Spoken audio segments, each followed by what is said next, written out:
Purple colour যাদের পছন্দ আজকের কেকটা তাদের নিঃসন্দেহে খুবই ভালো লাগবে। হ্যালো এভরিওয়ান, সবাই কেমন আছো? আবারও তোমাদের জন্য আরও একটি ভিডিও নিয়ে চলে এসেছি।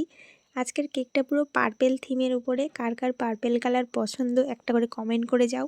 আমি এর আগে যে ভিডিওটা পোস্ট করেছিলাম 10 পাউন্ড কেকের পার্ট 2, তোমরা এত ভালোবাসা দিয়েছো যে কি বলবো। অনেক দূর দূর থেকে আমার কাছে বড় সাইজের কেকের অর্ডার আসছে, কিন্তু আমি অর্ডার নিতে পারছি না, কারণ অনেকটা ডিস্টেন্স আমার লোকেশন থেকে। যারা কুলপি থেকে নামখানা পর্যন্ত আছো তারা আমার কাছে নিঃসন্দেহে কেকের অর্ডার দিতে পারো। Chocolate all over India delivery available আছে। যারা অর্ডার দিতে চাইছো ঝটপট অর্ডার কনফার্ম করো।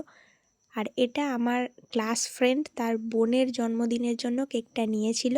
পিকচার আমাকে সিলেক্ট করেই দিয়েছিল, সেই অনুযায়ী আমি করে দিয়েছি। কেমন লাগলো কেকের ভিডিওটা তোমরা একটু কমেন্ট করে দিও। থ্যাঙ্কস ফর ওয়াচিং সবাইকে।